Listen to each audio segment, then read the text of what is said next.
Hello, dear students. Welcome to the lecture 3 of the computer network. As we have discussed in the previous lecture, that there are 5 major components required to establish communication between two devices.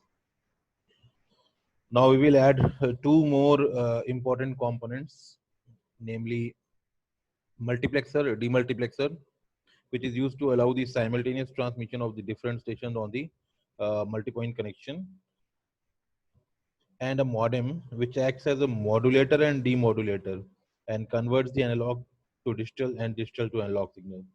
Basically, these two components are required when there are multiple devices are connected onto a multi-point connection. So, what a multiplexer do? Multiplexer combines the signal of all the transmitting devices into one signal and then transmit the one signal. Basic example is your TV connection. And what a modem do? Modem allows the transmission from a machine to be converted into the analog form, and then it transmits the analog signals onto the public network. So we will be going to discuss more about these two components in the detail at the later stages when we read the chapter and when we discuss the chapter number 7 of the your textbooks.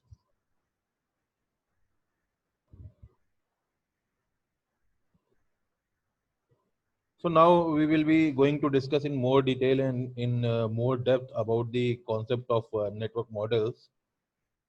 Basically, a network model describes how data from the end user on the sending machine passes to the sending host and then to the network and then to the end user of the receiving machine. Basically, it describes how information from software application or from an end user in one computer moves through a physical medium to the software application or end users on the other's computer.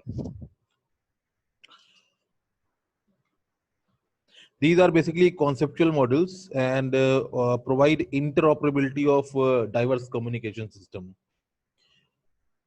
Basically, they allows a heterogeneous system. A heterogeneous system in the computer network can be considered as the system with different underlying architecture, which has different hardware, which has different software configuration. So, what a network model basically do, it allows the heterogeneous systems to connect and communicate with each other.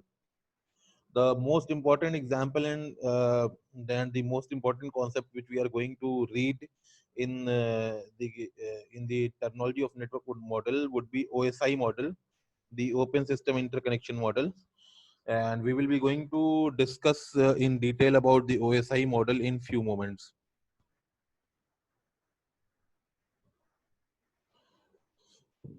As we uses the concept of layers in our daily life, uh, when we analyze a complete scenario from end to end, one end to other end, we find that corresponding layers on the receiving side behaves in the exact opposite manner of the same layer in the sending side of the scenario. For example, we will consider two scenarios. One would be analogy of air travel, and other would be the analogy of the sending a letter through the postal mail. So, if we divide the task uh, of air traveling into layers, we will find that the layers on the receiving side will work in the exact opposite manner on the layers of the sending side. The steps of the air traveling may be decomposed into the following. Like when a passenger wants to travel from the air, he needs to arrive at the airport. He will clear his check-in. He will board the plane. The plane will take off. The traveling will be in the flow. The plane will land. The passenger will deplane from the plane. He will claim the baggage, which we call it as a checkout, and then he will depart from the airport. So, what we do if we consider these steps as a layer, you will see that the arrival and departure layer, check-in and check-out layer, boarding and deplaning layer, and takeoff and landing layers are working in exact opposite manners of this. So on the sending side, each layer is working in the exact opposite manner of the receiving side, and vice versa. The layers on the receiving side will also work in the opposite manner of the layers on the sending machine. So if we take the example, these series of steps into numbering of layers, and we numbers the layers, like for example, arrival at airport is layer number 1, and check-in is layer number 2, boarding in layer number 3, takeoff is layer number 4. So you will see that layer number 1 on the sending side and layer number 1 on the receiving sides are working in the opposite manner. Layer number 2 on the sending side and layer number 2 on the receiving side are working on the opposite manner. So when we take a complete scenario from sending machine to receiving machine, or from sending side to receiving side, and if you can decompose the series of steps into the layers, you will find that the layers will work on the opposite manner on the sending, which was on the sending side, and other on the receiving side. For example, if we consider the second example of where two friends are communicating through postal service, you will find that if you decompose the hierarchy of the task into the layers, you will find that at sender side, what we are doing here is we are decomposing the task, and then we are grouping the task into one particular layer. So what we have done, we have grouped the task and grouped some task, and then we have called it as an higher layer. We have grouped some other services or the task, and we have called it as a middle layer. So we have decomposed a series of tasks, and we have grouped them or collected them into three layers, namely higher layers, middle layers, and lower layers. So what will you will find at the sender side, on the higher layers, the sender writes the letter, inserts the letter in the envelope, writes the sender and receiver address, and drop the letter into the mailbox.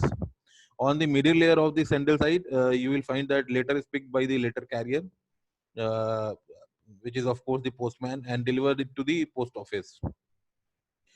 On the lower layer of the sending side, the letter is sorted at the post office, and a carrier transports the layer from the sending city to the receiving city.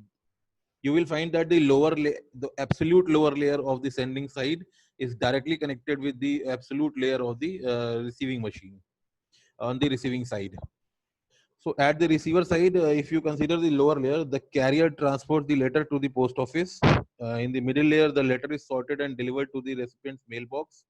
And on the higher layer, the receiver picks up the letter, opens the envelope, and read it.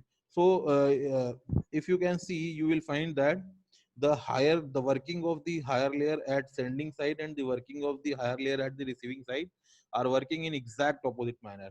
If you read it in the form, you will find that the letter is written, put in an envelope, and dropped in mailbox on the sender side. And if you read it on the receiving side, you will find that the layer will complete the scenario, complete the end-to-end scenario.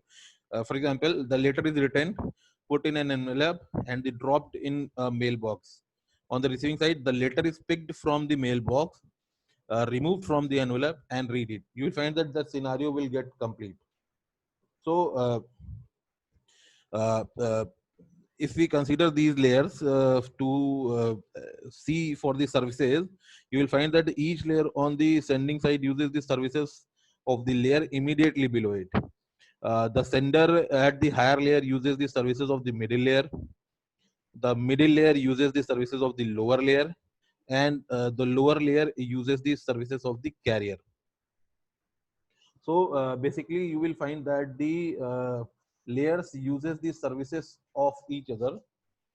Coming back to network model again, then you will find that a network model uses the layering approach to describe the network. So if you consider the network model uses the layering approach to describe the network, each layer describes the services provided to the layer above it, and those required from the layer below it. It also describes the format of exchange between peer layers on the different host. Because the layers stack on the top of one another, we often refer to network protocol stacks. We often refer to it network model as network stack also. But why we need layering? Uh, we need layering approach because building a complex and one go system is hard. You will find that if you apply the divide and conquer approach and you split the problems and jobs into smaller proportions, you will find that it is very much easy to debug and to solve the problem. So if you decompose the services into layers, you will find that debugging is very easy. Each step in the layering approach dependent on the previous step, but does not need to be aware of how the previous step was done. So we need to keep in mind that the network model uses layering approach, and network model combines the services into one layer and defines several layers in a network model. You will find that the most well-known network model is the open system interconnection model, which was introduced and developed in late 1970s. And it is termed to be as the open system as it allows the communication between all types of computer system, regardless of their underlying architecture. That means an AMD system can communicate with Intel system, or an Krypton system can communicate with the AMD system, and Windows operating system can communicate with the Linux operating system, and so on. Is For example, Chrome browser can interact with the Mozilla browser. So the heterogeneity of the system is allowed by the open system interconnection model, and regardless of the underlying architecture, the systems can connect and communicate with each other. This OSI model consists of 7 separated but related layers, each of which defines the part of the process moving information across a network. So the OSI model is basically comprised of 7 layers, namely layer 1 physical, layer 2 data link, layer 3 network, layer 4 transport, layer 5 session, layer 6 presentation, and layer 7 application. So application, presentation, session, transport, network, data link, and physical, ranging from layer 7 to layer 1.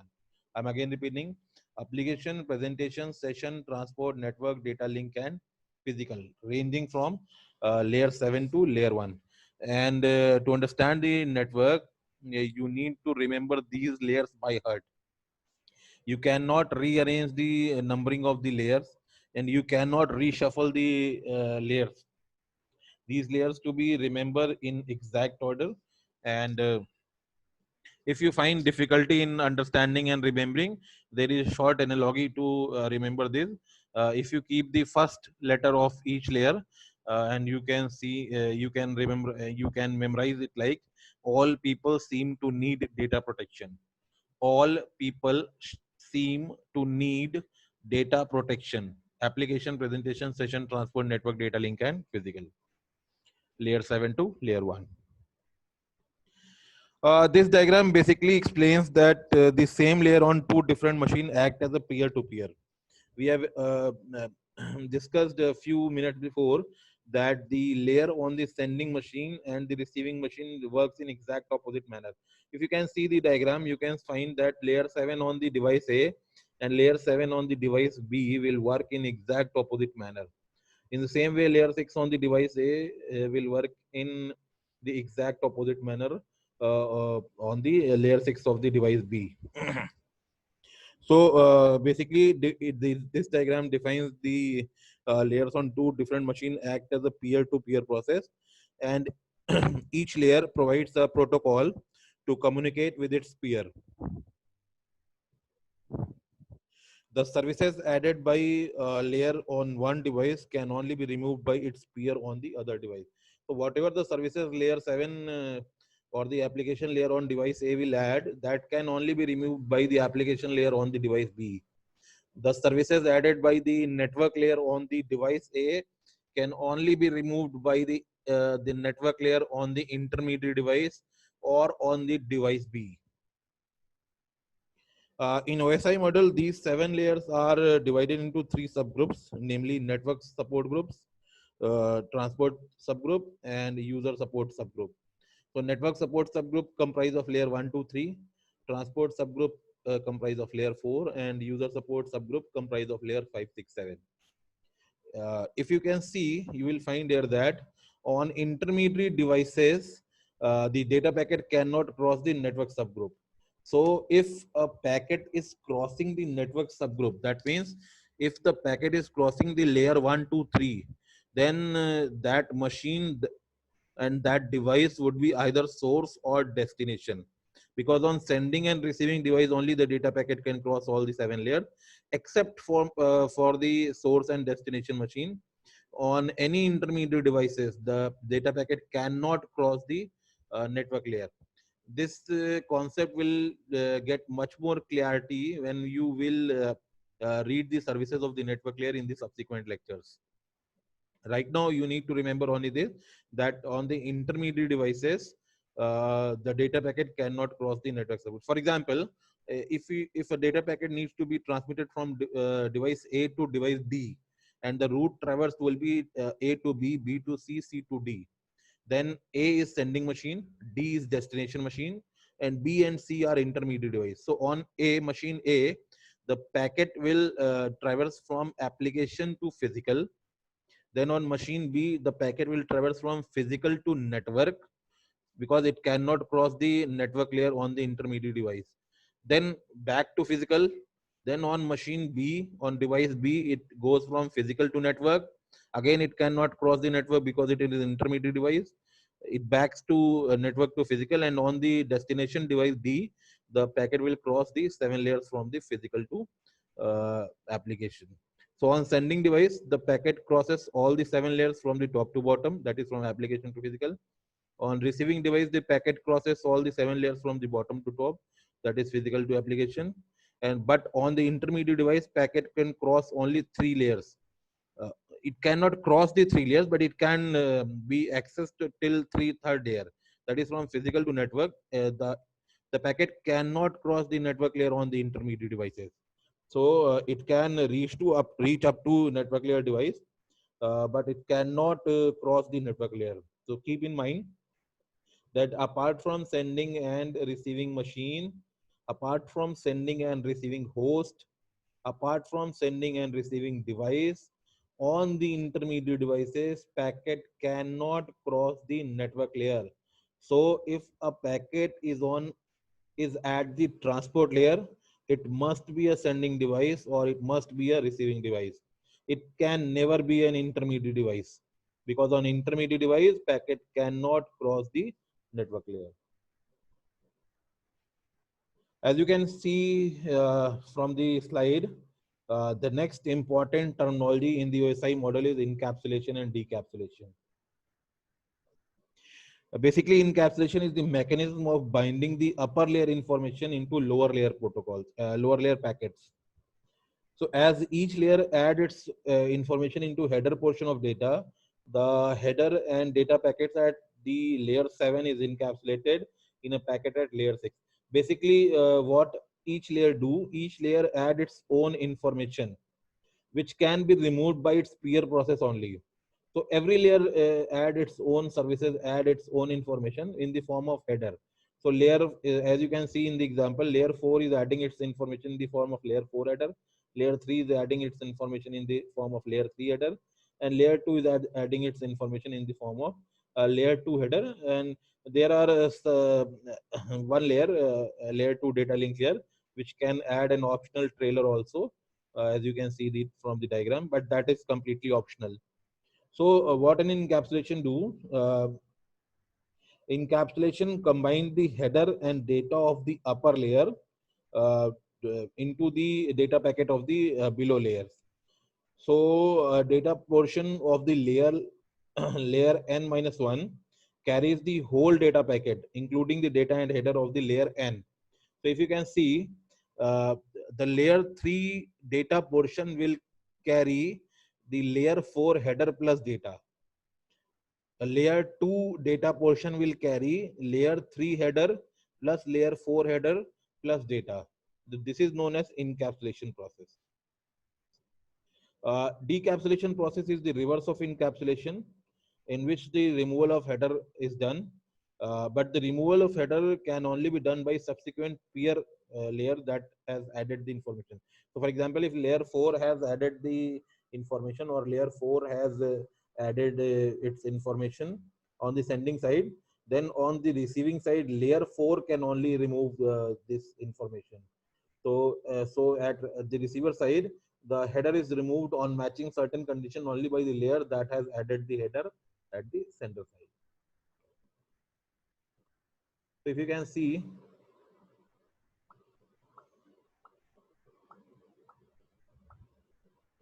see, layer 5 has added its header, and when the data reaches to layer 4 data comprise of layer 5 data plus header 5. When the packet reaches to layer 3 data comprise of layer 4 header plus layer 5 header plus layer 5 data. So this is known as encapsulation. And same the reverse with the decapsulation. Whatever the layer has added the information on the sending side, its peer has removed the information from the data at the receiving side. So each layer in the OSI model provides different services. These services we are going to study and discuss in the next lecture. So, dear students, you go through this slide and this video again, and note down the questions if you have any, which we are going to discuss, and we will going to clear that doubt in the subsequent lecture session. Thank you all.